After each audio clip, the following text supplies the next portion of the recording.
Space, the final frontier. It's a realm of wonder and mystery, a place where the familiar laws of Earth seem to fade away. This includes something we rarely even think about: gravity.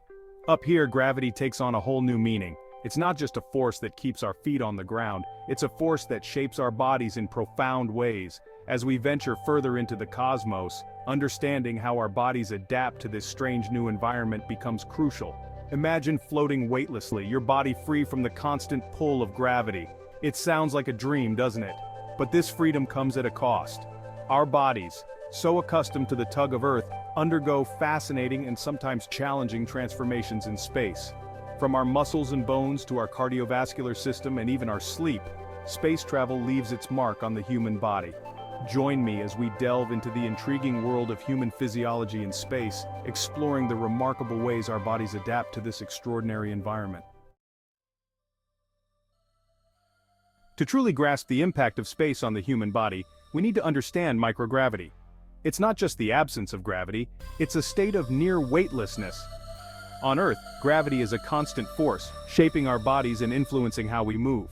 But in space, this force is significantly reduced. Think of it like this: imagine holding a heavy bag of groceries. On Earth, that bag feels heavy because gravity is pulling it down.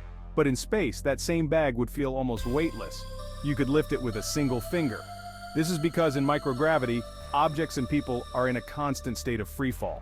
This feeling of weightlessness might sound fun at first, but it has a profound impact on our bodies. Without gravity to work against, our muscles and bones don't need to work as hard. This can lead to some interesting adaptations, as we'll explore in the next section. One of the most noticeable effects of microgravity is muscle and bone loss. On Earth, our muscles and bones are constantly working against gravity. Every step we take, every object we lift, helps maintain our bone density and muscle mass. But in space, this constant force is gone. Imagine an astronaut floating weightlessly in the International Space Station. They no longer need to use their leg muscles to walk or their back muscles to stand up straight. Without this regular use, these muscles begin to atrophy or waste away. To combat this, astronauts follow rigorous exercise routines. They use specialized equipment like resistance bands and treadmills with harnesses to simulate the effects of gravity on their bodies. These exercises are crucial for maintaining muscle and bone mass during long-duration space flights. Section 4. The body's plumbing in space. Adapting to cardiovascular changes.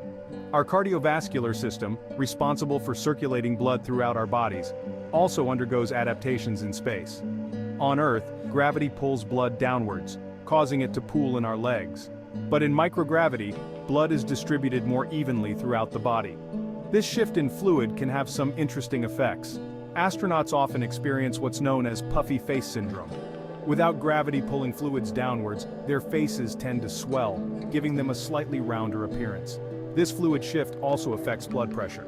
Without gravity's pull, blood pressure in the upper body tends to be higher than on Earth. To monitor these changes, astronauts regularly check their blood pressure and heart rate using specialized equipment. Section 5. Reaching for the stars. Spinal elongation in microgravity. Here's a fun fact. Did you know that astronauts actually get taller in space? It's true.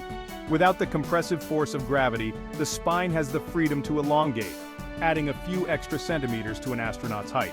Imagine your spine like a series of stacked blocks, with gravity pushing down on them.